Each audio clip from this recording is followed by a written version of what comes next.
প্রদান করবেন, কারণ এগুলো মামলার বিষয় আছে। যদি কোনো আর্থিক ক্ষতিগ্রস্ততা হয়, যে কোনো টাকা পয়সা যেটা বাংলাদেশ সরকার খরচ করবে, কিন্তু আপনাদের থেকে একটি পয়সাও কাটা হবে না। আল্লাহ না করুক আপনি আপনার আত্মীয়কে দিলেন, কোনো কারণে সেই আত্মীয় একটা অ্যাক্সিডেন্ট ঘটলো, সেই টাকার দাবিদার আপনি থাকবেন না, সেই আত্মীয় তার যে ওয়ারিশ থাকবে তারা দাবিদার হয়ে যাবে। যে কারণে অবশ্যই পাওয়ার অফ অ্যাটর্নিটা বাংলাদেশ সরকারের আমাদের বাংলাদেশ দূতাবাস ওমানকে দেবেন। এই মুহূর্তে আমরা এক এক করে চেকগুলো হস্তান্তর করছি। তার আগে জানতে চাইলে আমার সহকারী পরিচালক জনাব মহেন্দ্র সাকমা স্যার আছে, আপনাদের যদি দু চারটা বিষয় কিছু জানতে চান সেক্ষেত্রে আপনারা জানতে পারেন, আমরা চেকটা দেওয়া শুরু করছি। প্রথমে আমরা দিচ্ছি মহসিনা আক্তার। হ্যাঁ কবির, এদিকে ঘুরেন। আপনার যিনি মারা গেছেন ওর নাম বলেন? হ্যাঁ, মোহাম্মদ রকির স্ত্রী মহসিনা আক্তারকে চেক প্রদান করা হচ্ছে।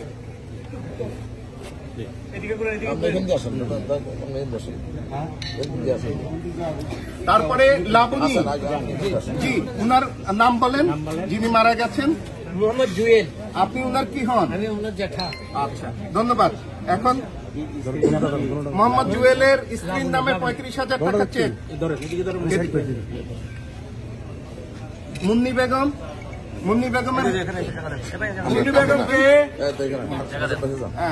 বেগমের হাজবেন্ডের নামটা বলবেন? হ্যাঁ, মোশাররফ হোসেনের স্ত্রী মুন্নি বেগমের জন্য পরিবারের তাৎক্ষণিক ক্লাস পরিবহন ও দাফনের জন্য।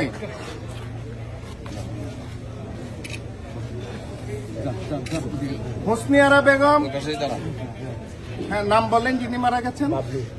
হ্যাঁ, বাবলুর স্ত্রী হোসনি আরা বেগমের নামে। ফারবিন আক্তার,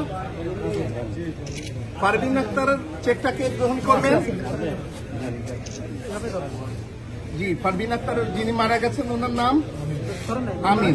কি হন ফারবিন আক্তারের? ছুটি না, ফারবিন আক্তার কি হন? জি, ধন্যবাদ। পান্না বেগমের টাকে গ্রহণ করবেন? পান্না বেগম আসেন। আপনার ছেলের নাম কি? হ্যাঁ, শাহাবুদ্দিন। ওনার বাবা গ্রহণ করছেন। আমার মনে হয় আর একটু চেপে গেলে একটু দেখি না আমরা হাত দাও শোন না ভাই। হালিমা বেগম, হালিমা বেগমের পক্ষে এটা ধরেন না, হালিমা বেগমের পক্ষে যিনি মারা গেছেন ওনার নাম? হ্যাঁ, আরজুল। ধন্যবাদ। আরেকটি বিষয় হচ্ছে যে